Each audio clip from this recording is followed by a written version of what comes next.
ahora sí. Ahora sí, profe. Ok, entonces voy a ver si puedo volver a poner la lámina, que no sé para dónde se fue. Bendito sea mi Dios. Qué terrible, ¿verdad?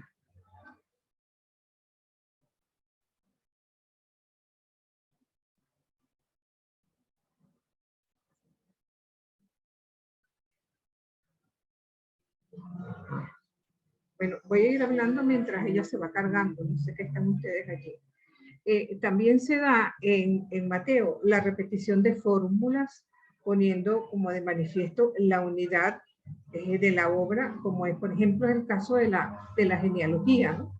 Que ubica en 3 grupos relacionados con la historia de la salvación: la alianza, la monarquía y la ley. También las 6 antítesis al Sermón del Monte. Por ejemplo, la introducción de las citas de cumplimiento que vamos a ver en los capítulos 1 y 2, o la fórmula que está al final de los discursos de Jesús. Esto es muy común en el Evangelio de Mateo. Fíjense que eso no lo caracterizamos en el Evangelio de Marcos. También hay ordenaciones numéricas, porque ese es un procedimiento típico judío, ¿no? Y parte también de su retórica. Por ejemplo, hay 3 grupos de genealogía, 3 apariciones de ángeles, 3 tentaciones, 3 obras buenas: cuando hagas limosna, cuando ores, cuando ayunes. De alguna manera está enfocándose, ¿verdad?, hacia lo que es todo lo que es lo que para el judío es importante, porque de alguna manera la gematría tiene mucho que ver con todo lo que para ellos es ese mensaje de esa palabra de Dios vista desde esa comunidad. También las 3 veces que se dirige al Padre en la oración del huerto. 3 también son las negaciones de Pedro. Eso en cuanto al número 3, pero también hay bastantes detalles con respecto al número 7, porque fíjense, 7 son las maldiciones. De alguna manera vamos a encontrar, espérense un segundo que esto se me enloqueció. Ajá, ya. 7 son las peticiones del Padre Nuestro, 7 son los demonios, 7 son las parábolas, 70 veces 7 las veces que hay que perdonar, ¿verdad? El 2 también aparece a menudo. Por ejemplo, los 2 endemoniados del capítulo 8, los 2 ciegos que aparecen en el 9 y el 20, los falsos testigos en el juicio de Jesús. Y también hay anticipaciones. Con frecuencia Mateo anticipa el hecho al principio de la perícopa como un resumen de lo que más tarde se va a desarrollar, con la idea de llamar como la atención, ¿verdad? Eso, por ejemplo, lo vamos a ver en el capítulo 2:23, que preludia de alguna manera la misión a los paganos. Entonces, podríamos decir, por ende, que este evangelio está bien construido y presupone que su texto va a ser leído de seguido. Las unidades menores se van enganchando una con otra y se conectan como con una mayor, ¿no? Y las técnicas literarias de Mateo, como buen judío, son semejantes a las conocidas en el judaísmo. Ahora, esta es una obra netamente de carácter doctrinal. Y Mateo lo presenta en 5 discursos, porque como su afán es teológico, de alguna manera lo que quiere es ir jalonando la obra. Y fíjense que al final de cada uno de estos discursos se encuentra la misma frase, lo que prueba su importancia para él. Y sucedió cuando terminó Jesús estas palabras. Entonces ejerce en la obra de Mateo como una función de transición a lo que viene a continuación. Por eso en cada uno de estos discursos vamos a encontrar exactamente lo mismo. Entonces, los discursos se van insertando en el relato y conectando sesiones narrativas que le dan sentido a la acción. ¿Cuál es el primer discurso? El Sermón de la Montaña. Lo vamos a encontrar entre los capítulos 5 y 7.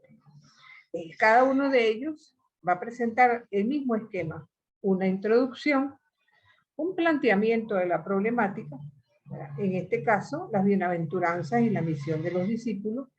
Va a hablar también de la justicia y termina con una conclusión. El segundo discurso, ¿verdad?, es el sermón de la misión. Va entre los capítulos 9, ¿verdad?, y 10:42, con la finalidad de hacer un llamado a los discípulos, a quienes constituyen número de 12, les da los elementos para ser misioneros, ¿verdad? Y también tiene el mismo esquema, una introducción, el envío de los 12, instrucciones que de alguna manera están ajustadas a la misión prepascual, pero otras instrucciones reflejan la situación de la misión postpascual. Posteriormente le sigue un tercer discurso, que es el discurso en parábolas. Está visto que esto hoy va a ser por cuotas. Aquí estamos. Se está grabando. Aquí estamos nuevamente. Estábamos hablando que el tercer discurso, ¿verdad?, es el discurso en parábolas y que ocupa todo el capítulo 3, donde de alguna manera va a recoger muchas parábolas en forma didáctica que nos enseña la naturaleza del reino de los cielos. Una de las cosas que creo haberles mencionado, pero se lo ratifico nuevamente, que Jesús evidentemente no dijo todas las parábolas en un mismo momento. Eso es inconcebible que eso sea así. Pero la comunidad la recogió primero en forma de tradición oral y cada evangelista la va ubicando de acuerdo a una mentalidad pedagógica que le interesa, sobre todo como afincar una determinada temática. Tiene igualmente una introducción, le habla a la gente sobre cuestiones que son de la vida, de la cotidianidad de cada uno de la gente del pueblo, y posteriormente le habla a los discípulos del porqué de las parábolas, se lo explica en privado, y termina con una conclusión que está dirigida precisamente a los discípulos. Espérense que la... Ajá. ¿Están viendo la lámina? Disculpen. No. No. No, profe. Bueno, acabo de ponerla nuevamente, pero verdaderamente que esto me traiciona.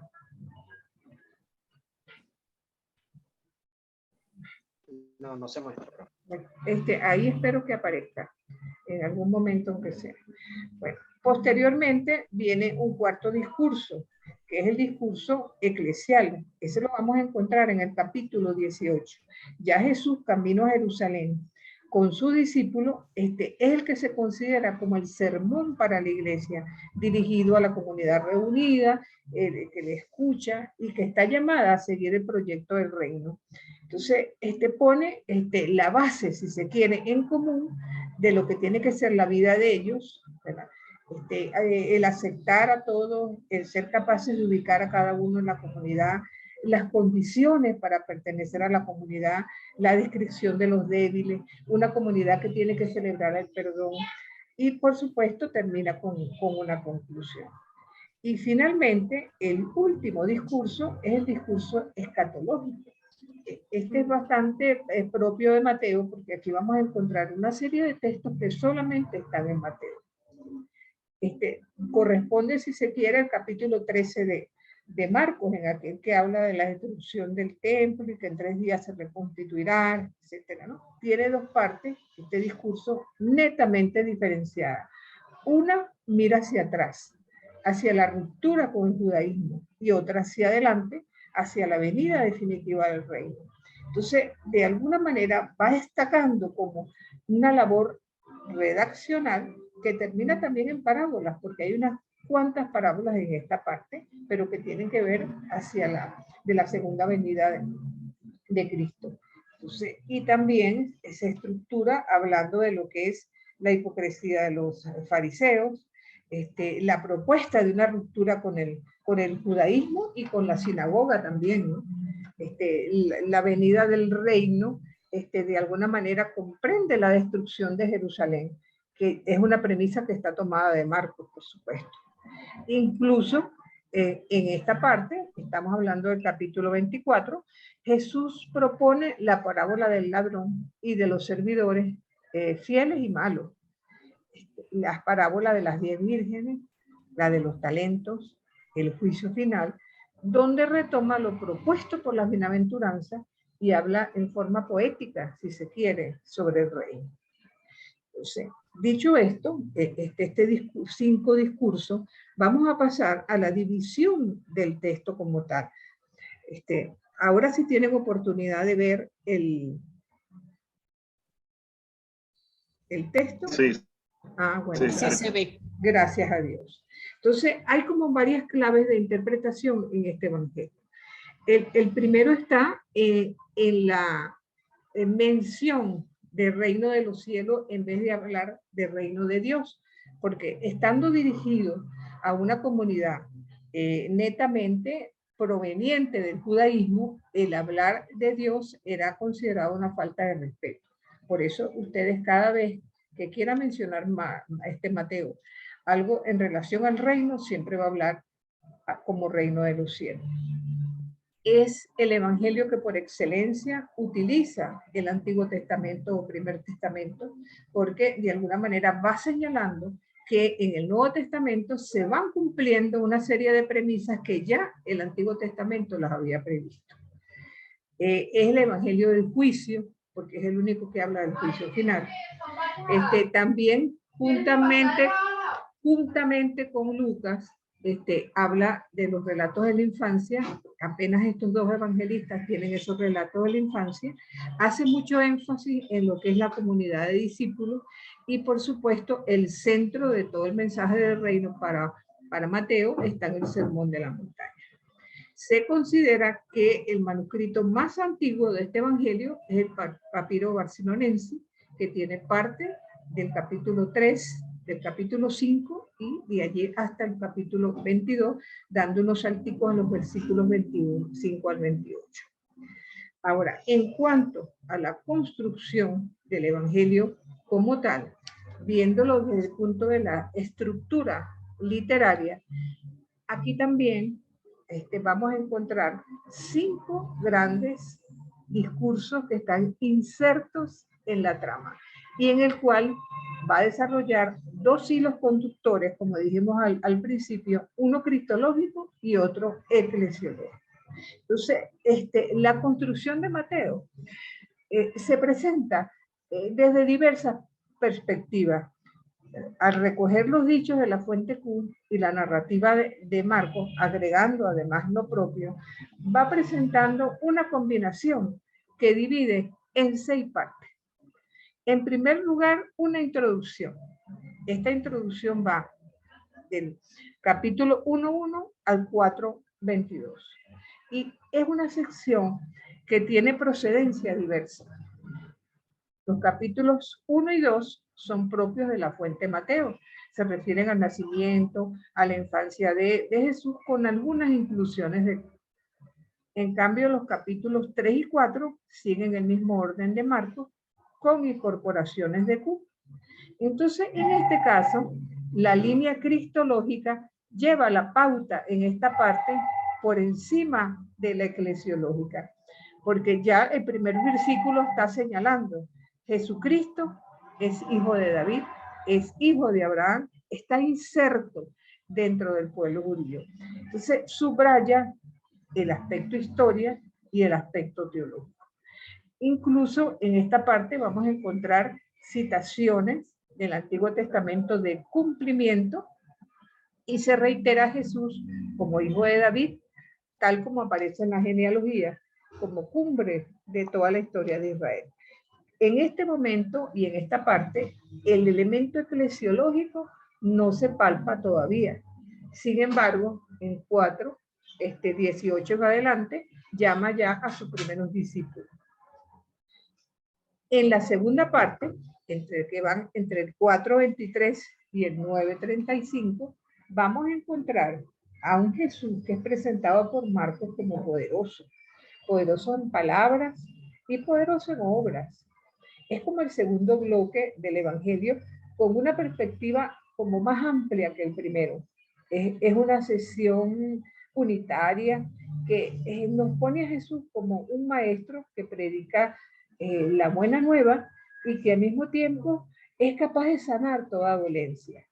Entonces, entre los capítulos 5 y 7 se ubica el primer discurso o sermón de la montaña.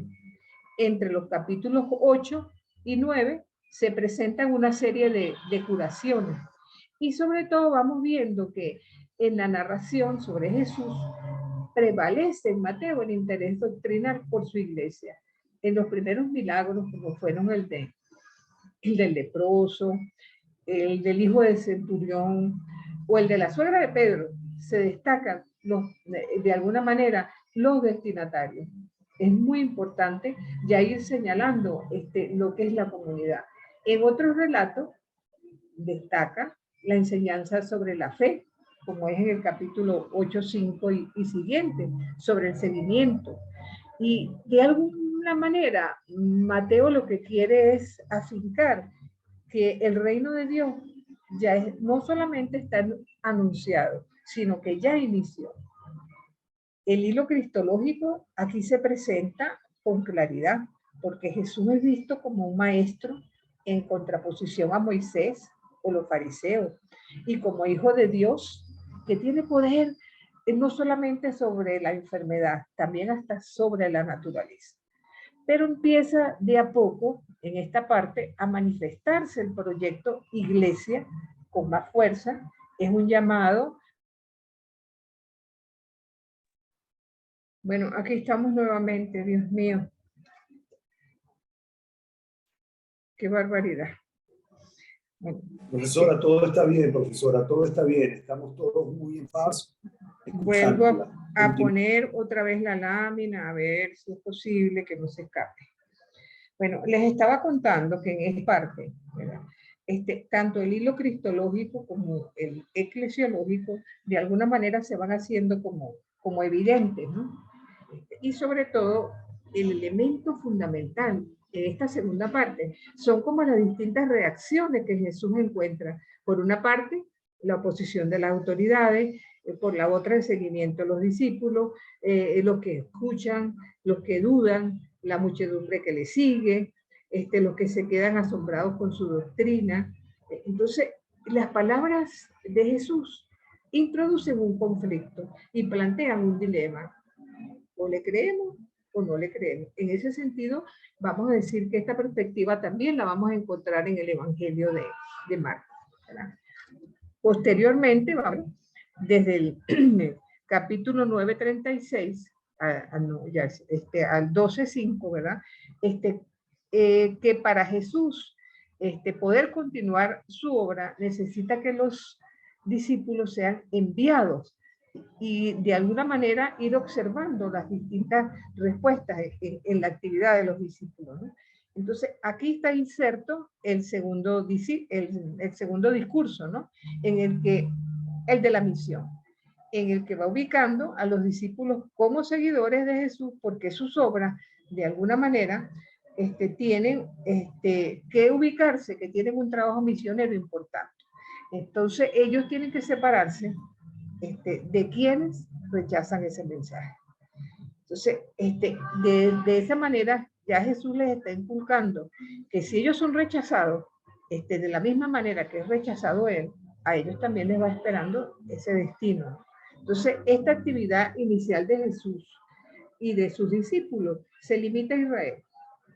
E incluso por sus enemigos es atribuida al poder de los demonios.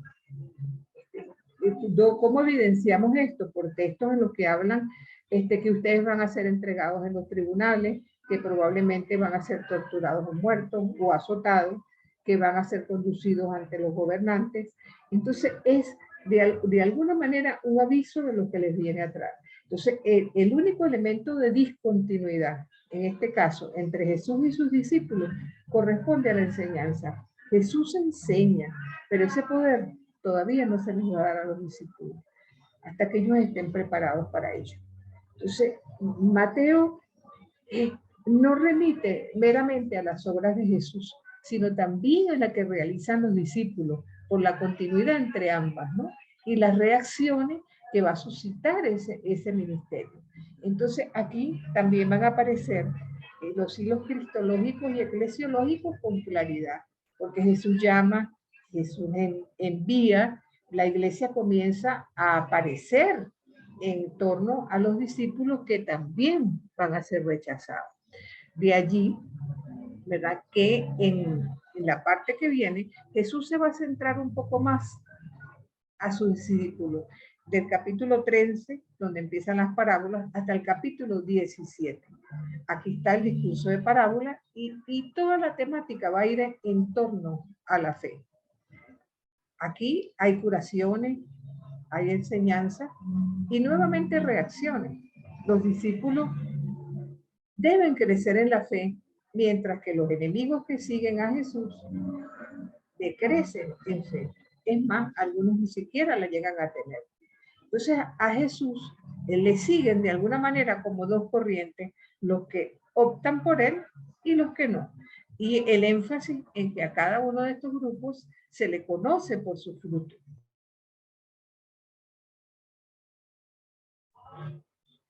Bueno, nuevamente nos quedamos cortados a media.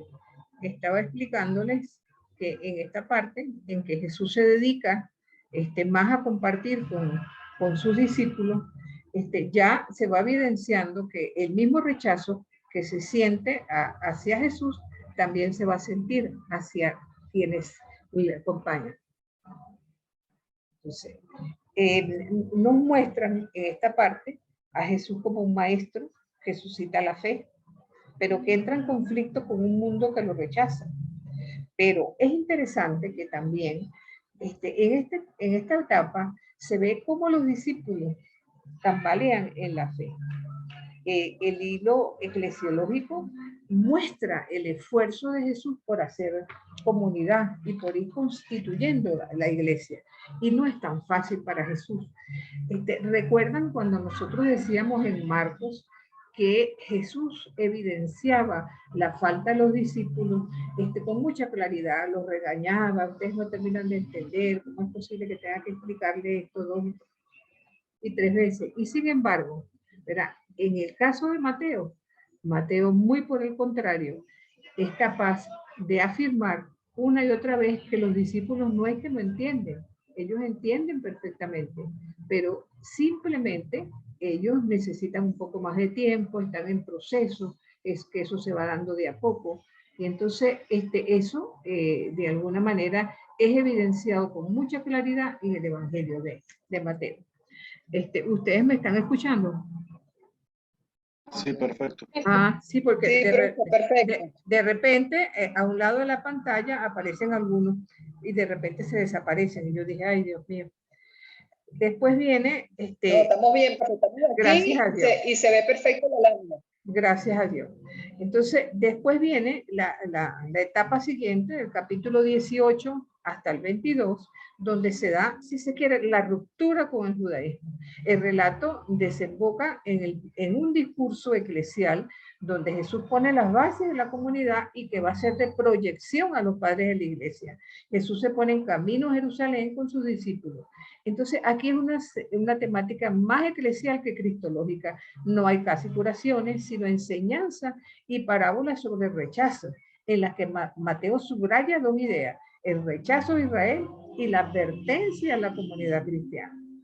Y la última parte, que es el discurso de despedida, donde va a estar incluida la pasión y, por supuesto, los relatos pascuales, aparte del discurso escatológico que encontramos entre los capítulos 23 y 26, de alguna manera aquí el ataque del judaísmo es feroz y no es más que el desenlace de una tensión que había ido en aumento a lo largo de todo lo que era el relato.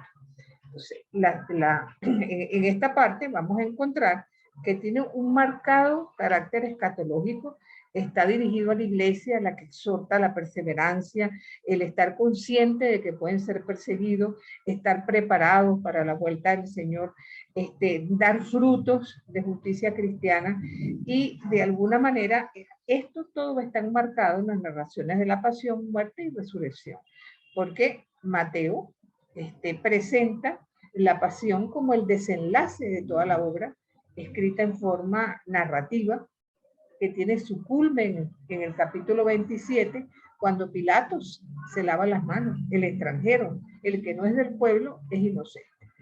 eso habría que discutir hasta qué punto Pilato fue inocente, porque, ya te voy a dar la palabra, Luis, déjame terminar la idea. ¿Hasta qué punto es inocente? Porque el pueblo clama por la sangre de Jesús sobre sí y sus descendientes. Y este versículo, por cierto, ha creado muchísimas controversias entre judíos y cristianos, porque parte también del antisemitismo a lo largo de los siglos, vino con la idea de que, bueno, los judíos mataron a Jesús. Pero Pilatos tenía la autoridad. Pilatos ha podido decir que no. Entonces, de algún modo, ya es presentado al final de la obra matiana, ya no como maestro, sino como Dios mismo sentado a la derecha del Padre. Adelante, Luis.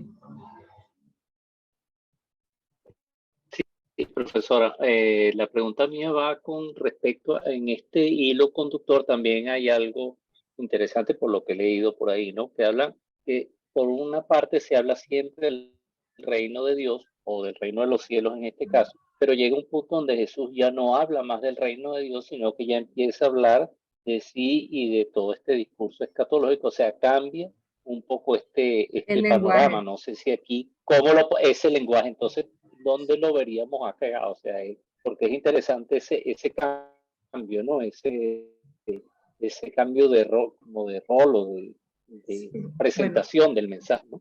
Claro, mira, eso podríamos decir que llega hasta el versículo 17, porque de ahí en adelante todos son advertencias. Ya el camino hacia Jerusalén, ya es un discurso en el que Jesús siente la cercanía de la muerte, el rechazo por parte de las autoridades y que está de alguna manera preparando a los discípulos para lo que les va a venir después.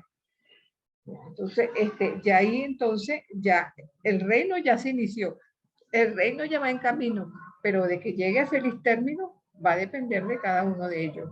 Mire, una vez yo estaba dando un taller y en mi opinión me dieron la definición más hermosa que yo he escuchado del reino de Dios. Y era una persona bastante humilde. Ella decía, porque, mejor dicho, nosotros siempre hemos asumido el reino de Dios como el ya, pero todavía no. El reino de Dios es para el otro mundo, pero tenemos que irlos estando en ¿no? Preparándonos, trabajando, haciendo todo lo que como discípulos estamos llamados a hacer, ¿no? Y esta señora decía, porque asumíamos que el reino Jesús nunca lo definió, decía, se parece a, es como, pero nunca dio una definición clara. Y ella asumía que el reino de Dios era como una mujer embarazada, que cuando pues sabía que el niño se movía en su seno, sabía que el niño está vivo, pero que llegara a feliz término iba a depender que el embarazo se cuidara, que el niño se amara, porque podía ser que el niño se abortara, que no llegara a nacer, y que el reino de Dios podía compararse así a una mujer embarazada. A mí me pareció una definición muy hermosa, porque estaba definiendo algo que realmente es así. Está vivo, está allí, pero de nosotros depende que llegue a su feliz término, ¿no? No sé si en cierto modo eso responda a tu pregunta, Luis, o tu comentario, mejor dicho. Sí, perfectamente, perfectamente, gracias. Sí, habrá. Está muy bonita la idea, ¿verdad? De la señora. A mí también me lo pareció. Ahora fíjense, dicho un poco esto, vamos a meternos. Y perdón. Ajá, adelante. Y perdón, una cosita también muy bonita de eso. El dolor parto es ese tránsito difícil, ese sufrimiento para terminar de llegar a lo hermoso que ya es el nacimiento del niño. O sea, qué bonito esa comparación.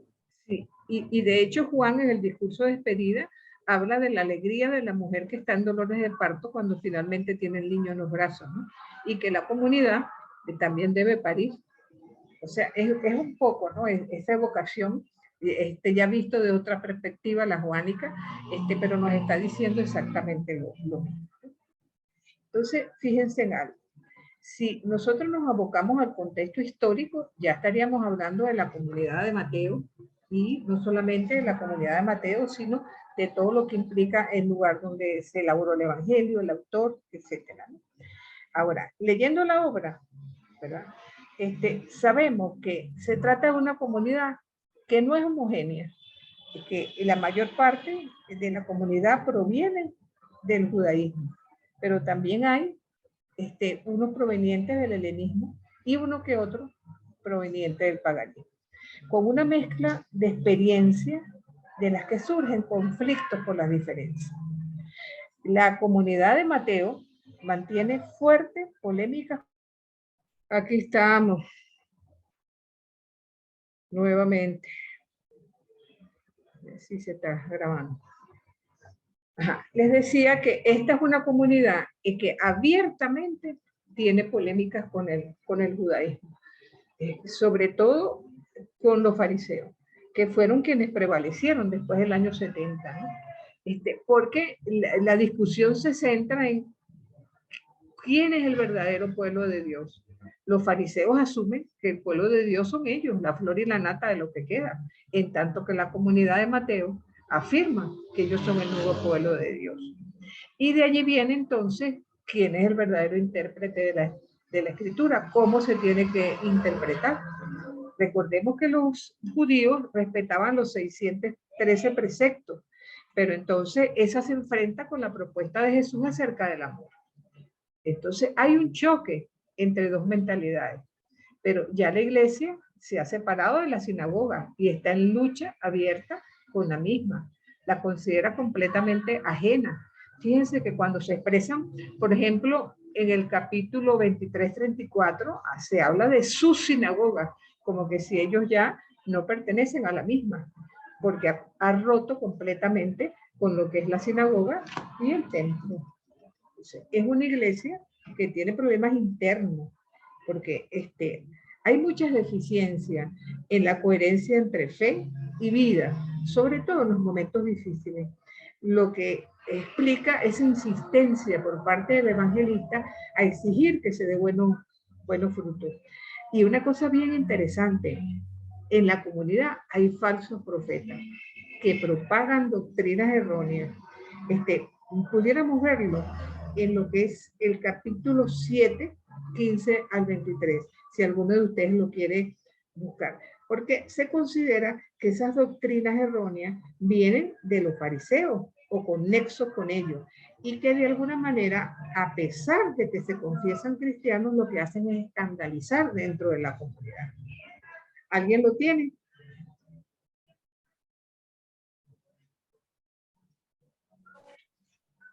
¿23 cuál, profesora? Ajá, bueno, o te vas al capítulo 7 del 15 al 23 o te vas al 24 del 11 al 24, el que prefiera. Ok, 7 del 15 al 23. Guardaos de los falsos profetas que vienen a vosotros con disfraces de ovejas, pero por dentro son lobos rapaces. Por sus frutos los conoceréis. ¿Acaso, creo que esto lo leí anteriormente, ¿Sí? ¿acaso? Sí, entonces puedes dejarlo hasta ahí. ¿Continúo? Pero es la esencia de Mateo de decir que hay profetas dentro de las comunidades, pero profetas falsos. Eso no lo encontramos en Marcos. No recuerdan que hayamos hablado de profetas en el Evangelio de Marcos, ¿verdad? Entonces, fíjense que otra característica de Mateo, decíamos que Marcos era más bien rural, de la gente de Galilea. La comunidad de Mateo más bien se ubica en un ambiente urbano y presenta, si se quiere, buena organización, que se ve por sus ministerios, por su procedimiento disciplinar. Fíjense, ministerio, el capítulo 23 del 8 al 10.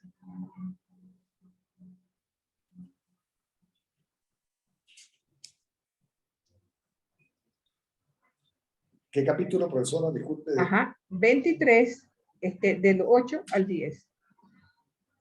No sé si hay alguno de mis compañeros que quiera leer.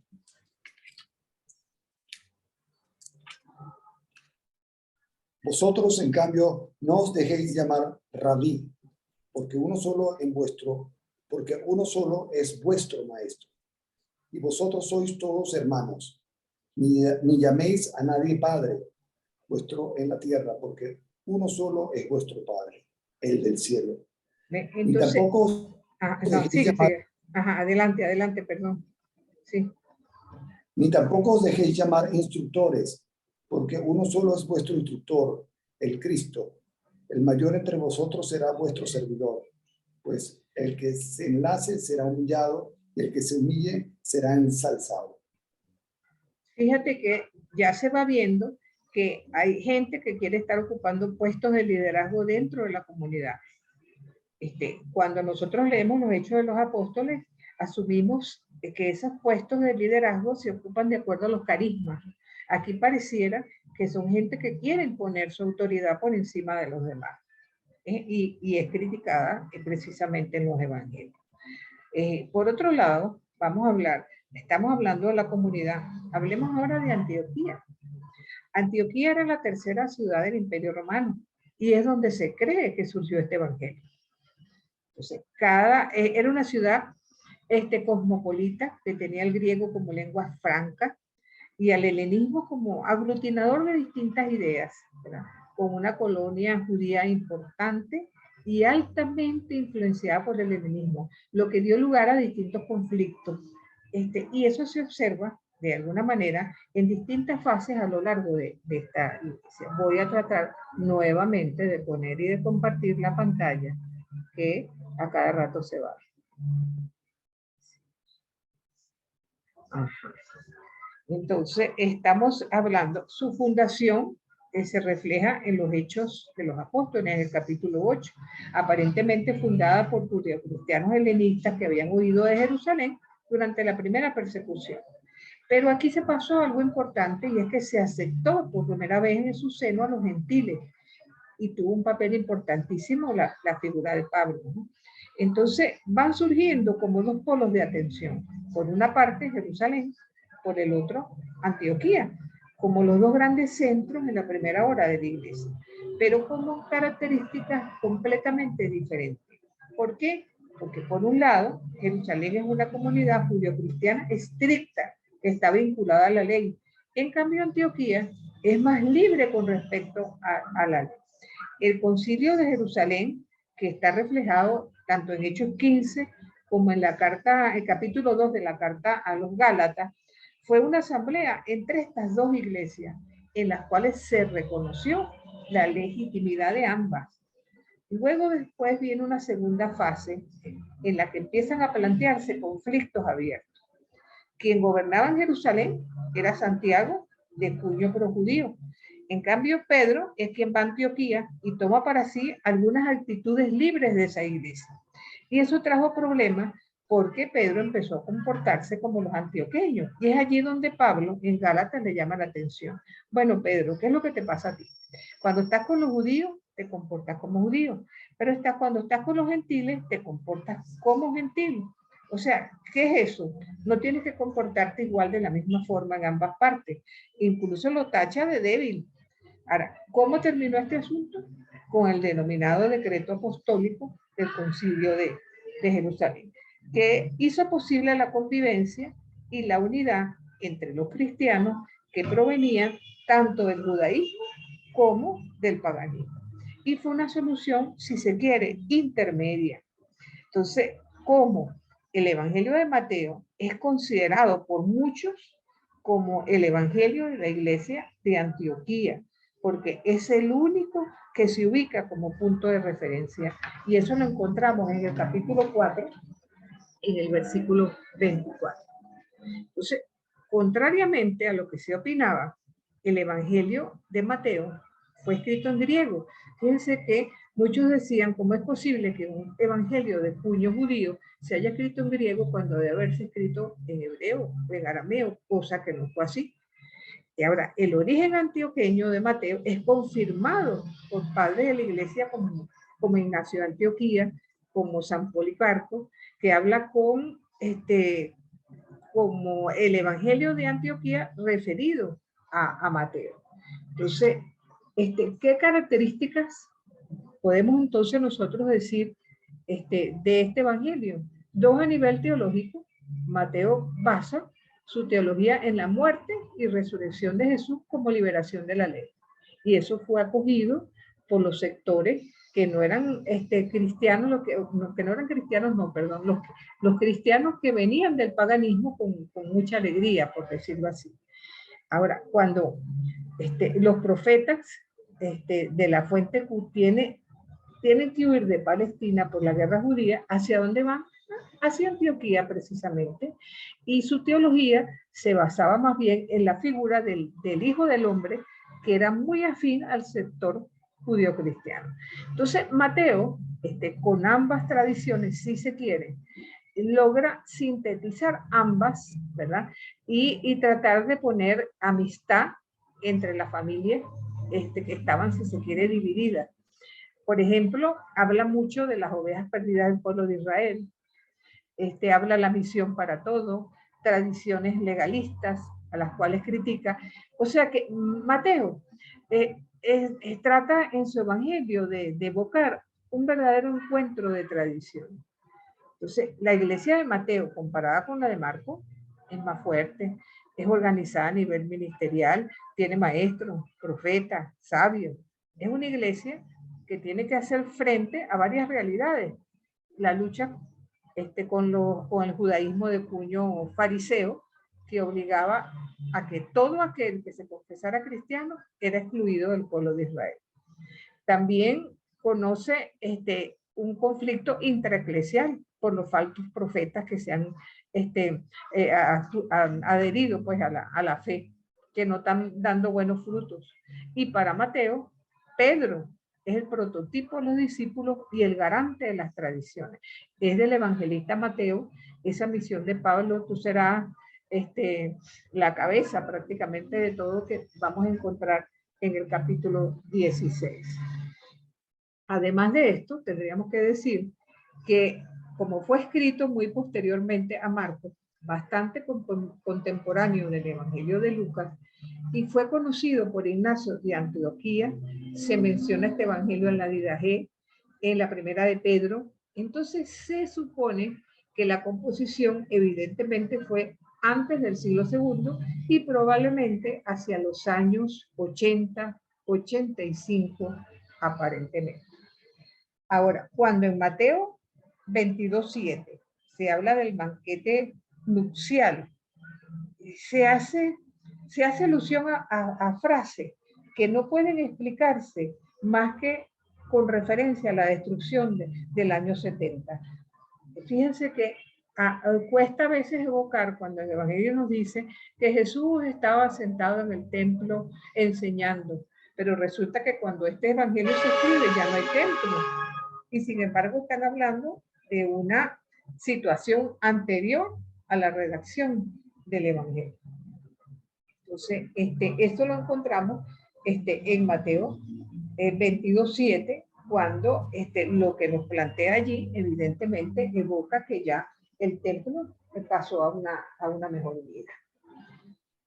Tendríamos que decir además, con respecto al autor, que una tradición que se remonta a Papías y según el testimonio de Eusebio de Cesarea, recordemos que ese fue el primer historiador de la iglesia, la atribuye al apóstol Mateo.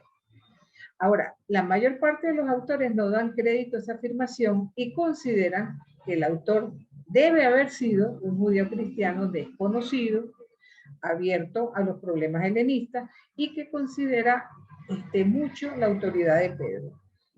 Y todo porque se piensa que un testigo presencial, como hubiera sido el apóstol Mateo, no marca ni trata las fuentes como lo hace Mateo, además de no parecer como muy verosímil, ¿verdad?, que un hombre como Mateo, que aparentemente era un publicano, fuera capaz de escribir una obra como esta. Y ratifiquemos que el lugar de redacción del Evangelio para la mayor parte de los escritores fue Antioquía. Ahora, nos interesa sobre todo lo que tiene que ver con el contexto teológico. Paso a la tercera lámina que espero Dios mediante que ustedes la puedan ver. Vamos a ver. Si no, bueno, afortunadamente ustedes tienen esa presentación, la tienen en el celular. Ajá, como que sí. Entonces, desde el contexto teológico, podemos resumir la teología de Mateo como en varios puntos clave. El primero de ellos la confrontación entre dos pueblos. Por un lado, Israel como pueblo de Dios, en el otro, la iglesia como nuevo pueblo de Dios. Se va dando entre ambos una continuidad y una ruptura. Lo mismo que pasó cuando conversábamos con la comunidad prepascual y pospascual. Siendo Mateo el evangelio más judío, parece mentira, al mismo tiempo también es antijudío, porque ese proceso de lo antiguo a lo nuevo, que también puede darse en cada uno de nosotros, ¿qué trata de destacar Mateo por encima de todo? Primero, que Jesús es el Mesías enviado a Israel. ¿Cómo lo ratifica? Hablando de la genealogía, del hecho de que Jesús era judío, que las narraciones de la infancia lo evocan como un parecido a Moisés, que estuvo a punto de perder la vida, que tuvo que ir a Egipto, que regresó hacia la tierra prometida. Entonces, ese paralelismo es clarísimo. La insistencia de que Jesús es hijo de David y que por tanto es el Mesías esperado. En Mateo se encuentran dichos de Jesús muy particulares que restringen su visión y la de sus discípulos durante la vida pública de Jesús, pero que posteriormente los discípulos asumen ese mandato de parte de Jesús. También las citaciones de cumplimiento aparecen como una copia de lo vivido en el pasado. En aquellos textos en que dicen, a ustedes se les dijo, pero yo les digo, es de alguna manera la forma de evocar que en Jesús se están cumpliendo todo lo que las escrituras expresaron. El vocabulario de Mateo es más cercano a los judíos que tanto el de Marcos como el de Lucas, evidentemente, ¿no? Y cuando usa sobre todo expresiones como atar y desatar en relación al perdón de los pecados, el fuego eterno, cuando en el capítulo 18 hace mención de la gehenna, de las tinieblas exteriores. Ese es un mensaje. No cabe duda que esto ha sido a paso de vencedores, Señor.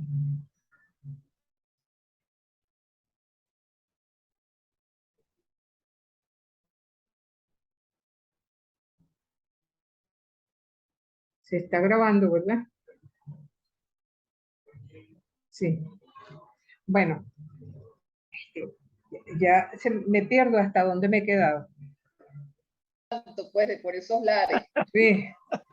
Bueno, les hablaba del lenguaje, ¿no?, que utiliza especialmente el evangelista Mateo, porque el punto que yo quería resaltar es que siendo tan judío, en algunas expresiones es antijudío, ¿no? Entonces, un segundo. Ay, mi Madre Santa, ahora es que está grabándose. En otra oportunidad, ¿verdad? Hace énfasis en que el Mesías es rechazado, no solamente amado. Y que eso se observa desde los primeros capítulos con Herodes, que desde chiquito quiere matarlo.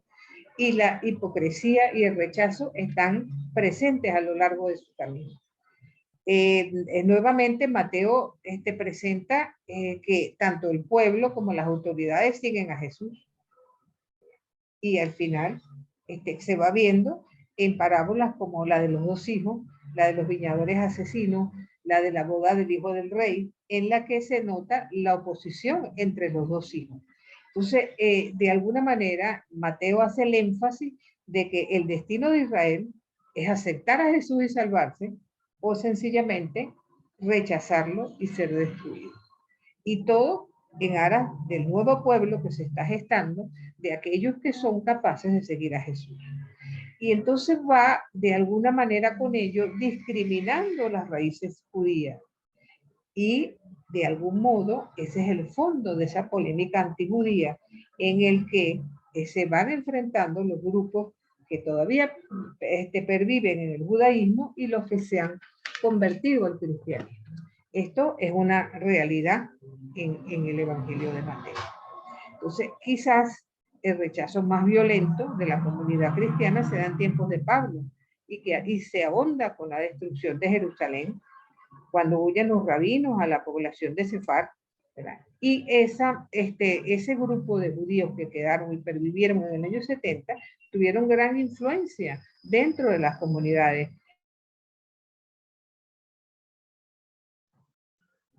Yo creo que con tantas interrupciones no vamos a terminar Mateo hoy. Sí, bueno. Dicho esto, me gustaría que vieran las láminas por su celular, si es que pueden, o si las tienen después para que repasen, porque no quisiera ponerlas nuevamente, no vaya a ser que se vuelva a caer esto. Después de esto, Mateo se enfoca en Jesús y los títulos propios que Mateo le prodiga. El primero de ellos es reconocer a Jesús como Mesías e Hijo de Dios. Entonces, en este sentido, no solamente es hijo de Dios, es hijo de David también, el Mesías enviado de Israel. Entonces, la temática que va presentando Mateo es reconocer a Jesús no como cualquier persona, sino como el Mesías, el hijo de David, el hijo de Dios, por tanto su descendencia es davídica, y eso lo afirma en la genealogía. De hecho, capítulo 21 vemos como la gente lo llama hijo de David. También lo hace la muchedumbre cuando hace algún milagro o cuando imploran su misericordia. Pero también el título de hijo de Dios es importantísimo para Mateo, y la forma en que Mateo lo va presentando es procesual. La primera vez se da en el título 2:15, después en el bautismo, capítulo 3. Después cuando comienza el camino de Jerusalén y se da la transfiguración. Después cuando calma la tempestad. Después en la confesión de fe de Pedro, ¿verdad? Y cuando está clavado en la cruz, que es el momento en que 3 veces sus enemigos se burlan de él y lo retan. Mateo propone ese tema 2 veces en una inclusión. El primero en las 3 tentaciones, que hacen de puente, ¿verdad?, a los capítulos 4 y 27, que es precisamente el momento de la cruz. Fíjense que en 27:54, después del triple rechazo, el único que acepta que Jesús es hijo de Dios es el centurión, que no es el viejo Israel, es el nuevo, el paso a los paganos y a la universalidad. Y en el capítulo 28, los discípulos son llamados a proclamar el reino de Dios y que Jesús es el Hijo de Dios. Fíjense que Mateo es el sinóptico que pone la contrapartida a lo que Jesús dice cuando habla de Dios como su Padre. Porque de alguna manera para Mateo el énfasis es decir que Jesús es Señor, que es el mismo apelativo de Dios en el Antiguo Testamento. Pero Mateo lo invoca en Jesús como tal y hace que algunos personajes le dirijan la palabra como Señor. Los discípulos, Pedro, quienes son jurados también. Pero más allá de eso, para Mateo Jesús también es el Emmanuel, el Dios con nosotros. Aquel que es capaz, en el capítulo 18 con sus discípulos, si no me equivoco, el versículo 20, cuando hay 2 o 3 reunidos en mi nombre, yo estoy en medio de ellos. Es una reinterpretación cristológica de la fórmula de alianza del Antiguo Testamento, donde la presencia de Dios está allí en la comunidad. Y también, adelante, ¿qué dice Janet? Perdón.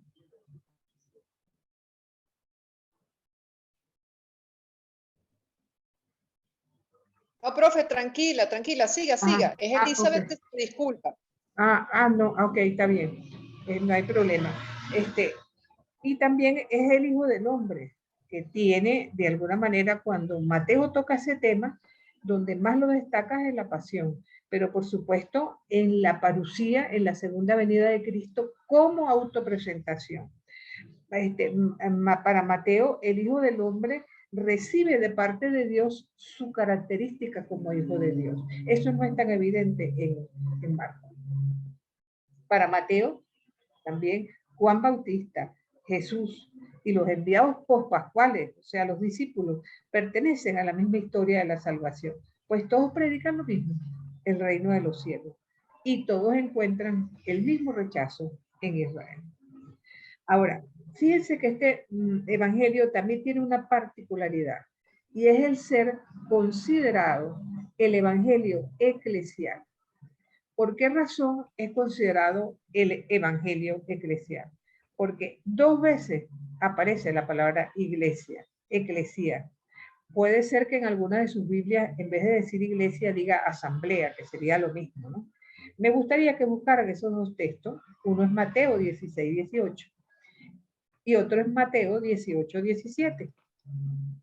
Entonces, es el único evangelio donde aparece la palabra iglesia 2 veces, ¿verdad? Y referida a la iglesia local, al nuevo pueblo de Dios, y sobre todo en las partes, la obra entera en sí transparenta en la vida de la iglesia los conflictos, las situaciones que se van dando en la comunidad, en la comunidad de Mateo.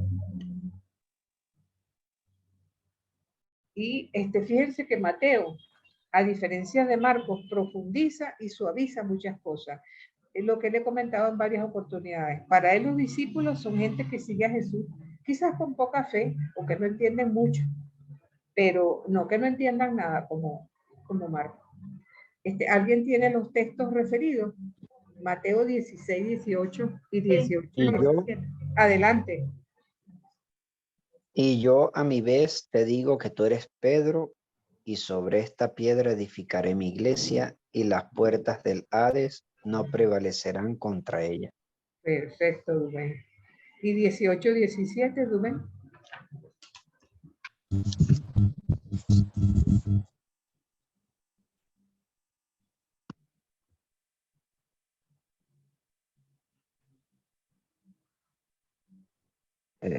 Voy, profe. 18, 17. Ajá. Voy.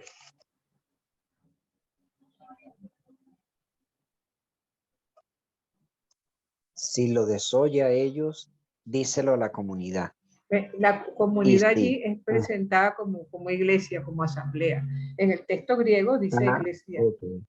Eclesia. Allí en ese texto también. Sí, la comunidad es la iglesia. Exactamente. Dice en la de Jerusalén. Sí, también puede ser en alguna de sus sería... traducciones que diga asamblea. Si dice asamblea, también está diciendo lo mismo. Porque iglesia y sinagoga tienen la misma traducción, asamblea. Ahora, fíjense, mira. Esta es una iglesia, ¿verdad?, que surge precisamente tras el rechazo del que hemos venido hablando. La iglesia de Mateo está cualificada para él cristológicamente, y la comunidad de Jesús es la iglesia, la cual permanece no solo de momento, sino que se habla de edificarla y que prevalecerá. Son conceptos del presente que se proyectan al futuro, ¿verdad? Entonces, una y otra vez, Mateo nos recuerda que Jesús está presente en medio de la comunidad, ¿ya?, que está vinculado a la alianza, y su presencia permanente en la comunidad está allí.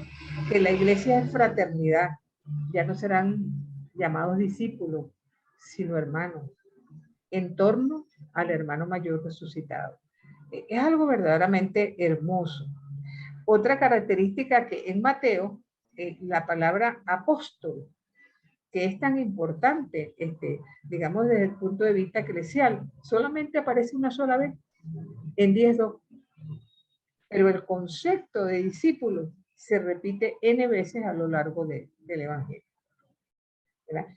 Y que de alguna manera va evocando la experiencia profunda de la tradición. Para Mateo, el discípulo es el cristiano que es capaz de vivir en comunidad. Entonces, para Mateo, los discípulos sí captan el mensaje, contrario a Marcos. Es una comunidad que cree, y que Mateo quiere presentar con muchos milagros la respuesta de fe de esos discípulos. Y de alguna manera, Mateo tipifica mucho a quien ve a los cristianos de su tiempo y también de nuestra época, que somos los lectores implícitos. Y nos ve en forma, si se quiere, positiva. Una comunidad como la nuestra, para Mateo, viene de alguna manera perfilándose desde los primeros momentos, como una comunidad que se va haciendo como día a día.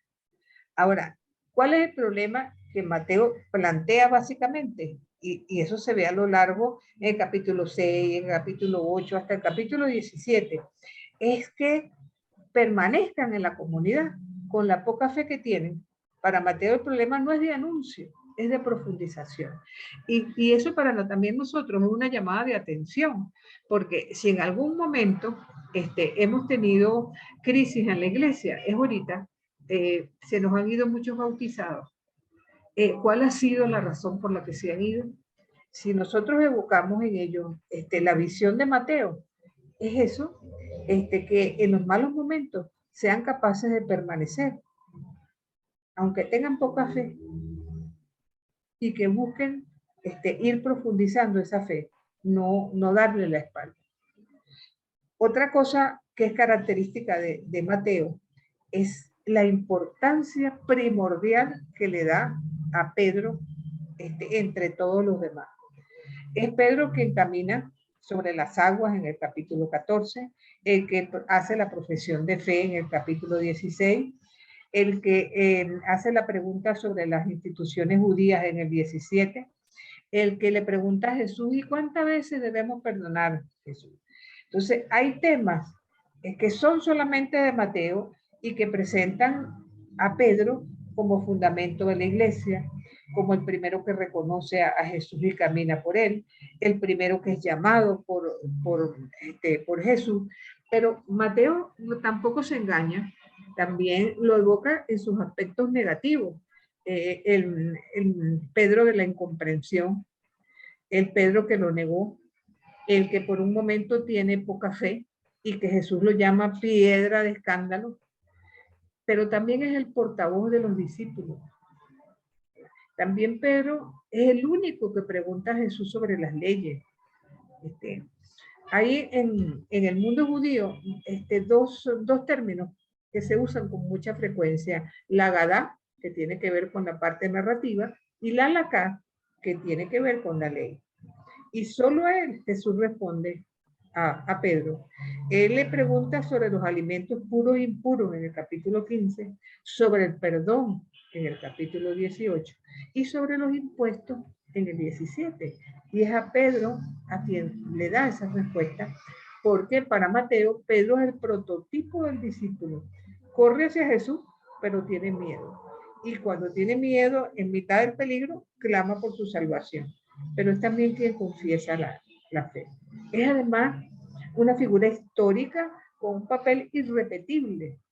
Tú eres Pedro, y eso trae consigo su poder de decisión dentro de la comunidad primitiva.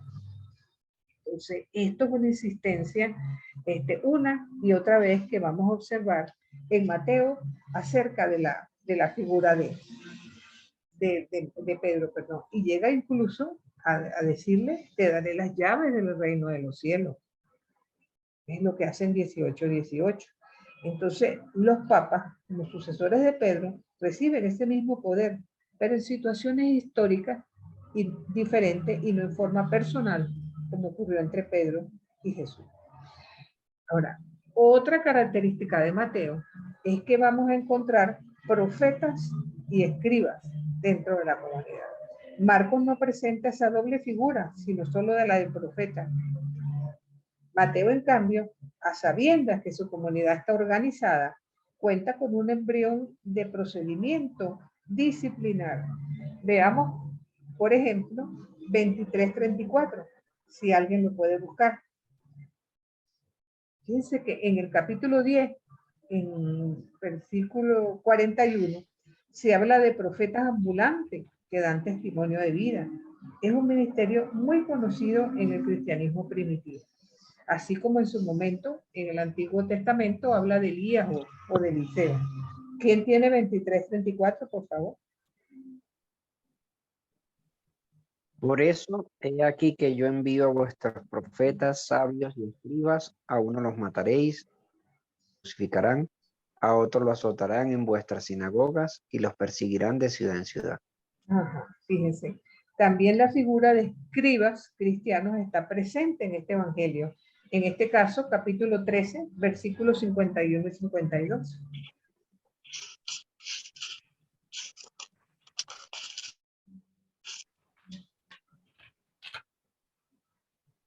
¿Lo tienes, Rubén? Sí, ¿habéis entendido todo esto? Decidle sí, y él les dijo, así todo escriba que se ha hecho discípulo del reino de los cielos es semejante al dueño de una casa que saca de su arca cosas viejas. Ajá. Entonces, Es lo mismo que decía Marcos, ¿se acuerda cuando hablaba del odre viejo y el odre nuevo? Pero en Mateo es expresado de otra forma. Y fíjense otra característica de Mateo. En el capítulo 18 se da la corrección fraterna, ¿verdad?, que supone la sentencia de los escribas de la comunidad. Entonces, el servicio que de alguna manera prestan estos escribas con ciertas tendencias, si se quiere, heredados de sus antecesores, Jesús las quiere cambiar, o Mateo expresa en boca de Jesús que Jesús lo que quiere es fraternidad.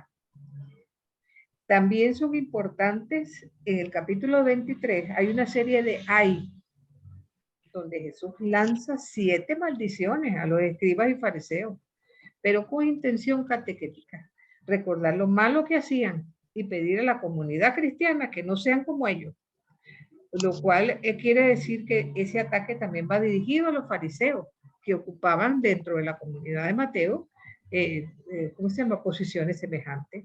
Esto no aparece en Marcos, lo que parece indicar que en tiempos de Mateo existe una iglesia que es un poco más estable, donde evidentemente las enemistades y los elementos negativos también van saliendo a colación. Entonces, y cuando comparamos a Marcos con Mateo, notamos que en el primero solamente existe el profeta itinerante. Ahora, en Mateo, sin excluir lo profético, también se da el elemento de escriba, que descolla de manera interesante. Entonces, es una iglesia, vuelvo y repito, en conflicto. Y Mateo está clarísimo cuando habla de esto. Si Jesús es la verdad, su discípulo no puede ser falso. Y en la comunidad hay cristianos que confiesan al Señor de palabra, pero no de hecho. Fíjense que en el capítulo 7, si no me equivoco, versículo 21, dice Mateo, dicen, pero no hacen.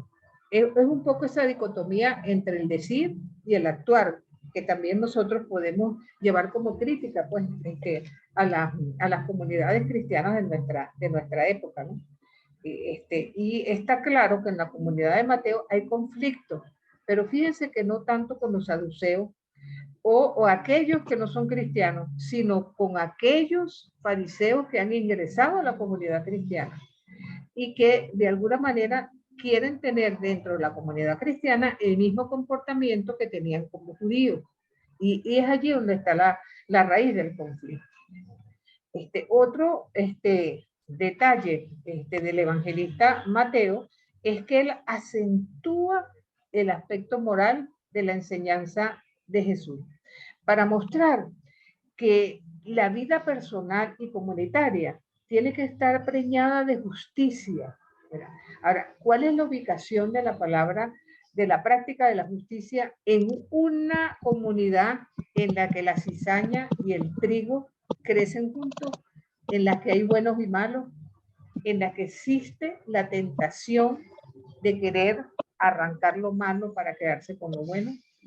Entonces, de alguna manera, Mateo, en este sentido, va evocando la paciencia histórica de Dios en las comunidades, ¿verdad?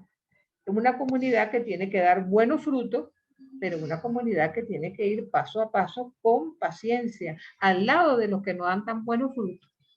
Entonces, fíjense que él enfatiza que no basta con ir al banquete, hay que tener un traje especial y hay que esperar al novio que llega.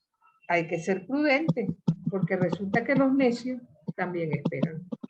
Entonces, en concreto, ¿qué es lo que Mateo trata de combatir en la comunidad? Muchas veces la autoseguridad y complacencia de que se está haciendo el bien, ¿verdad? Entonces, de algún modo, dice el énfasis del capítulo 22, muchos son los llamados, pocos los escogidos. Y los que atacaban a Jesús pensaban que él quería abolir la ley, pero en realidad Jesús se dirige a aquellos que se saltan la ley o que la cumplen a media, de manera rigorista. Por eso cuando le preguntan a Jesús, ¿ese micrófono será el mío o de alguno de ustedes? Que está sonando tan raro. Maestro, ¿cuál es el mandamiento más importante?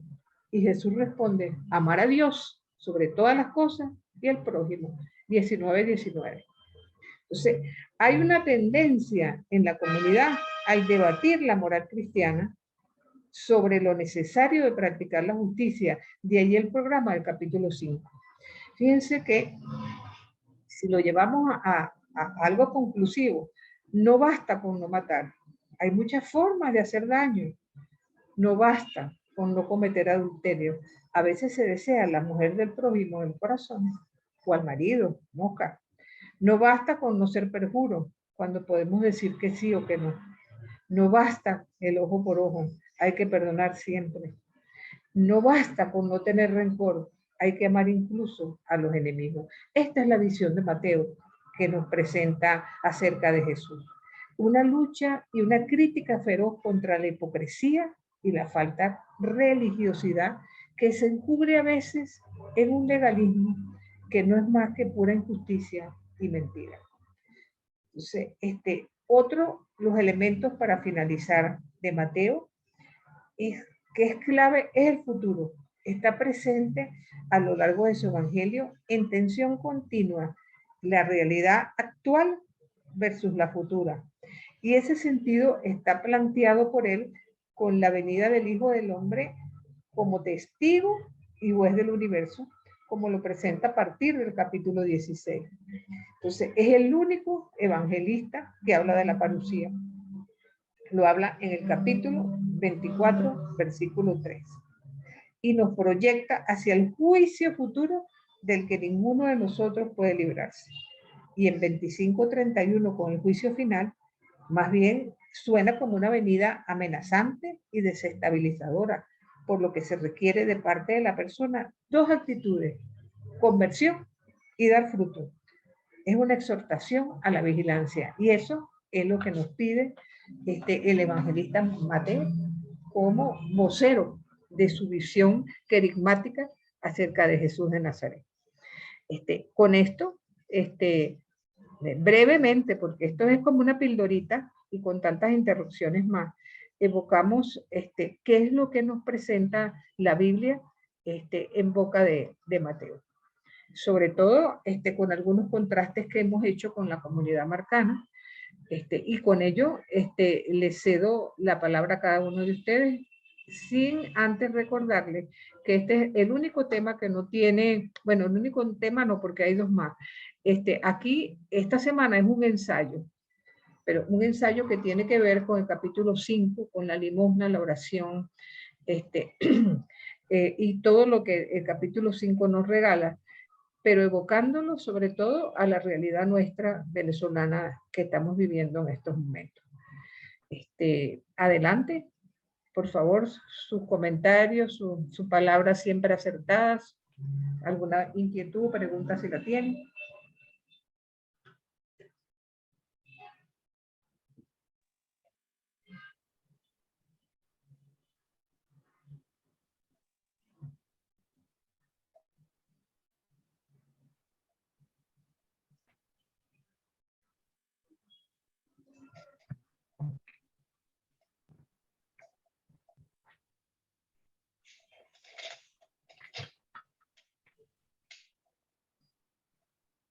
Profesora, bueno, entonces quiere decir que Mateo era el Mateo discípulo de Jesús. Bueno, eso es lo que muchos autores discuten, ¿ok? Por un lado, hay quienes afirman que sí lo son. De hecho, la misma presentación que hace Mateo de sí mismo parece evocar que sí. Pero cuando uno habla, si vemos con atención tanto el Evangelio de Lucas como Marcos, ellos nos parecen vincular al publicano con el autor de este evangelio. Incluso algunos autores lo niegan porque piensan que un publicano no podía tener, digamos, la cultura para haber redactado un evangelio de este calibre, por decirlo así. Recuerden que muchas veces cuando se habla de un autor, generalmente es una comunidad que reflexiona y no meramente una persona. Y es posible que dentro de dicha comunidad, ¿verdad?, hubiera personas más destacadas que pudieran haber llevado esa labor a término y que la adjudicaran a su autoría, como se utilizaba mucho la pseudonimia, a Mateo, que era discípulo de Jesús. No podemos agregar nada más. Claro, por la matemática supondría que no, pero vale. Exacto. La matemática me refiero, profesora, a que si se escribe a partir de finales del primer siglo, entonces es posible Lo que que no llamó sé, la atención. es posible que hayan sido discípulos de Mateo, porque recuerden que ellos después de la resurrección y gracias a la fuerza de Pentecostés, bueno, sacaron una valentía hacia adelante, empezaron a predicar, y siempre yo estoy convencida cuando uno tiene que decir algunas palabras en público y se pone en manos del Espíritu Santo, el Espíritu Santo como que va evocando lo que uno va a decir. Y lo hace uno con mucha claridad y coherencia. Es posible que todos estos personajes, a la luz de la fe, de la resurrección, hayan transformado también su vida, pero no podemos agregar más, no podemos afirmar otra cosa. Importante saber que también Mateo fue el más judío de los evangelistas. Esto también me llama la atención. Bueno, la comunidad a la que se dirige mayoritariamente estaba constituida por judíos convertidos al cristianismo. Gracias, profesor. Sí, adelante, Janet. Profe, me quedé con esta frase que me parece maravillosa cuando usted dijo, no es anuncio, es profundización, ¿no? Tan importante que es eso, lo estamos viendo y lo estoy experimentando de cara a mi persona con esto, con todo este aprendizaje del posgrado. Porque, o sea, de verdad, cada vez que sigo profundizando, sigo leyendo, tanto con su materia como la materia de creciología, o sea, me doy cuenta que no sé nada y realmente cuando uno a veces se aleja de nuestra religión y de la práctica de del deber ser, bueno, disculpen que por aquí está cayendo un palo de agua increíble por mi casa. Entonces, cuando uno se aleja, sencillamente, profesora, a veces uno dice, no, que como usted comentó, que se va mucha gente a la iglesia, pero es que pienso que hay que profundizar más. Pienso que el mensaje hay que llevarlo un poquitico más allá. Nosotros lo estamos haciendo porque estamos estudiando, ¿no? Pero esa palabra de este apóstol que escrita a tantos siglos atrás, bueno, imagínense tan presente que está ahorita, ¿no? Y tenemos que seguir nosotros como futuros teólogos insistiendo en esto, en profundizarlo, porque es que yo ahorita veo la iglesia, veo mi realidad actual de otro punto de vista. Muchísima más claridad, pero por supuesto, porque tengo las herramientas y estoy ahorita enfocada en parte en eso, en entender en lo que creo. Entonces, oye, de verdad es un llamado de atención. Me hizo mucho clic esta frase que usted dijo. Y bueno, quería hacerles el comentario para que no se nos olvide. Muy bien, sí. La comunidad de Mateo somos nosotros hoy también.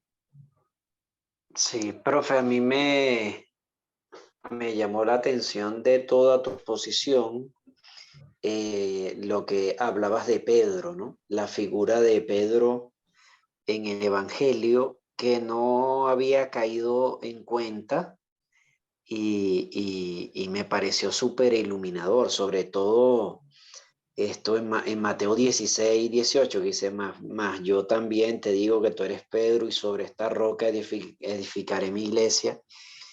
Eso me pareció genial. Y lo otro que sí había percibido, pero que ahora es la relación eclesial que tenemos actualmente como Pedro como roca de la iglesia, está muy sustentada en Mateo. O sea, el tema eclesial lo da Mateo como con mucha fortaleza, ¿no? Y eso me parece bueno, hayas resaltado. Mira, ¿y por qué creen ustedes que está Mateo de primero en las Biblias? Debería estar Claro. Marcos, que se escribió primero. Claro. Cónchale, y yo con razón, yo siempre me había preguntado eso, ¿por qué el orden de Mateo, Marcos, Lucas y Juan? Y ya esta es una buena respuesta, profe. Sí. Sí, siempre ha Muy sido bien, gracias. el único que habla de parucía, el único que menciona la palabra iglesia 2 veces, el único que pone a Pedro en un lugar, bueno, siempre lo tuvo, pero la exaltación que hace Mateo de Pedro no la encontramos ni en Marcos, ni en Lucas, ni en Juan. O sea, Ahora, profe. adelante. Ajá, perdón. No, sí, continúa. No, que lo bueno de ver los evangelios así en paralelo es que nos permiten entonces clarificar lo que aparece en uno que no aparece en el otro, ¿no? Y Claro. cuando veamos la semana que viene, veamos a Lucas, entonces vamos a ver, como decir, otra tercera visión, en la que Claro. algunos elementos van a ser compatibles y otros elementos van a ser también diferentes. Adelante, sigue lo que ibas a decir. Disculpa. No, profe, no, solamente te iba a preguntar entonces, la semana que viene tenemos que hacerte un ensayo sobre el capítulo 5 de Mateo. Bueno, fíjense el enunciado de lo que yo, más que del capítulo 5, yo decía el capítulo 5 porque ahí está el contenido, ¿no? Es evocando lo que es el peso que le da Mateo a lo que es la oración, la limosna y el ayuno. Y el ayuno. ¿Qué sentido tiene la oración, el ayuno y la limosna en una sociedad como la nuestra, donde la corrupción, la injusticia, o sea, por eso que quise que en esta semana fuera más bien un ensayo. Yo sé que los foros son bastante más cómodos para usted porque dialogan entre sí, ¿no? Y eso les permite también entonces discrepar o asentir lo que ustedes entre sí opinan. Pero de vez en cuando un ensayito también cae bien. Adelante, Eglis. Perfecto. Bueno, yo comentaba un poco toda la historia de Mateo, inclusive con Diógenes, las tengo aquí, ¿cierto? Obviamente en comunidad. Que Mateo, a pesar de como usted dice, está de primero, veo que él denota mucho lo que es la humanidad de Jesús, ¿no? De reconocer a ese Jesús desde su genealogía, o sea, desde sus antepasados, sus antecedentes. De reconocer a un Jesús como hijo de Dios, como un ser que vino al mundo, como un hijo que se hace hombre, que se hace persona, ¿no? No como un ser tan místico. Creo que eso es como que muy importante dentro de las características de cómo ve Mateo, o en el relato que se hace de Mateo acerca de Jesús. Sí, ciertamente. Mateo, al igual que Lucas, nos regalan unos relatos de la infancia, de la encarnación, que evocan pues esa encarnación de Dios en la humanidad, en la persona de Jesús. Pero vamos a ver qué nos presenta Lucas la semana entrante. Adelante. Adelante, también... Adelante, Jocelyn. Ok. Con relación a lo que dice Eglis, también me llama la atención de que a pesar de que él reconoce el lado humano de Jesús, también nos expresa ese respeto que tienen los judíos hacia el Señor, que no solamente hablan de Dios como persona, sino el Señor de las alturas, o sea, el reino de Dios se refieren a lo alto, la importancia que le dan a ellos a ver ser supremo. Claro, ¿no? Y sobre todo porque recuerda que para el pueblo judío mencionar a Dios era como un trato irrespetuoso, ¿no? Solamente se podía llamar a Abba, era al papá genético, no a Dios. Y entonces, claro, al referirse Mateo mayoritariamente a un editorio venido del judaísmo, él trata de cuidar ese lenguaje, ¿no? Y se entiende que sea así realmente. Sí. Adelante, Italia. Profe, dándole una ojeada a uno de los autores de la bibliografía que está montada en el aula, cisterna propiamente dicho, menciona que se puede considerar el Evangelio de Mateo como un manual de discipulado, sobre todo por el versículo final donde él dice vayan y hagan misioneros y da el mandato de la misión. ¿Podemos ahondar un poquito más sobre eso, por favor? Sí, bueno, recuerda que lo que va, hay una parte del Evangelio en la que Jesús se dedica precisamente, después de las parábolas, después que hemos atravesado lo que es el capítulo 9, 12, Jesús se retira y se centra cada vez más en sus discípulos, porque para la mentalidad de Mateo es muy importante que Jesús tenga una generación de relevo. Y esa generación de relevo está constituida por esos discípulos a los que él trata de enseñar, a los que le tiene paciencia, a los que tienen fe, pero una fe incipiente que va de poco a poco, de a pasito. Porque en la medida de que Jesús se multiplican sus enemigos, es evidente que quienes tienen fe en él, de alguna manera prioritariamente son los discípulos. Entonces, ese hilo eclesiológico que vamos viendo a lo largo del Evangelio, tratando de hacer comunidad y hacer iglesia, y que básicamente eso se da en el camino a Jerusalén, porque caminando con los discípulos Jesús de alguna manera va evocando una y otra vez la necesidad de dar fruto, la necesidad de estar abiertos al martirio, la necesidad de estar conscientes de que van a tener a lo mejor persecuciones, pero sobre todo la respuesta personal que tienen que ellos dar a ese reino de los cielos que se está abriendo ante ellos y que ellos tienen que trabajar porque ese reino sea una realidad. ¿Cómo? Dando buenos frutos. Eso se ve a lo largo de todo el Evangelio, pero muy especialmente en aquellos aspectos en que Jesús se sitúa solamente con sus discípulos con la finalidad de centrarse en ellos y de que ellos tengan como un camino a seguir. Básicamente te puedes orientar en el discurso eclesial en todo lo que constituye el capítulo 18.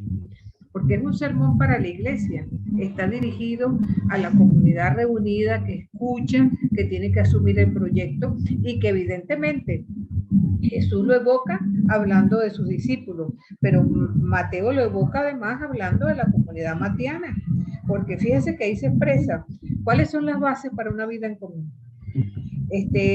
Cómo debo aceptar incluso a los más pequeños, a los que son diferentes de mí.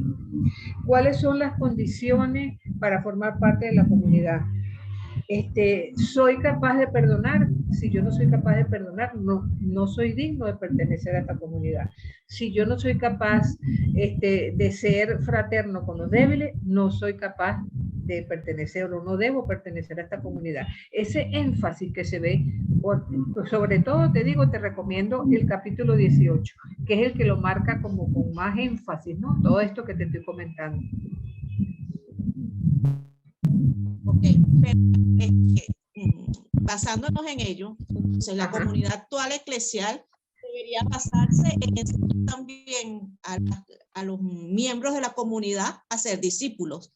¿Debería esa ser la enseñanza primordial hoy en día de la iglesia? Debería.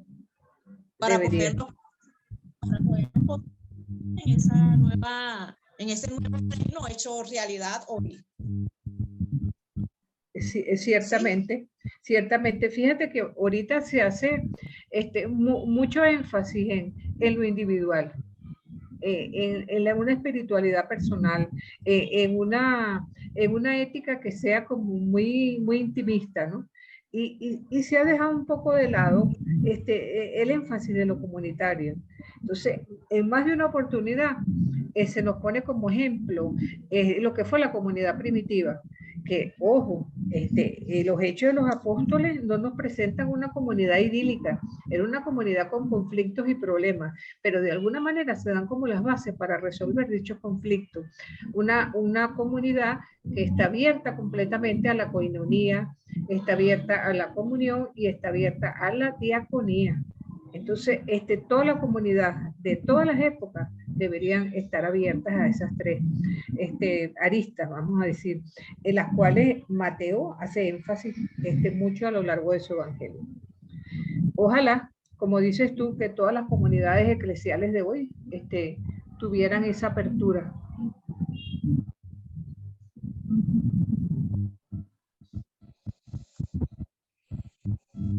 Gracias, profe.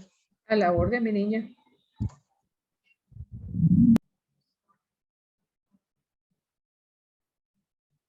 ¿Alguien más desea hacer algún comentario o dejamos la clase hasta aquí? Son las 6. Y misteriosamente me soportó. Adelante. Una pregunta en función de la tarea. ¿Eso ya está montado en el aula virtual o usted no lo está planteando aquí directamente en la clase? No, está montado en el aula virtual. Búsquenlo en el plan de clase, perfecto. En las tareas, allí lo van a encontrar. Ok, perfecto. Chévere. Gracias, profe. De nada. Dios me los bendiga y que pasen una semana hermosa, pacífica, con salud. Amén. Amén, profe. Amén. Gracias. Gracias. Hasta luego. Dios los bendiga. Amén. Igual para usted. Chao, cuídense. Compañeros. Chao, Yane, cuídate. Igual.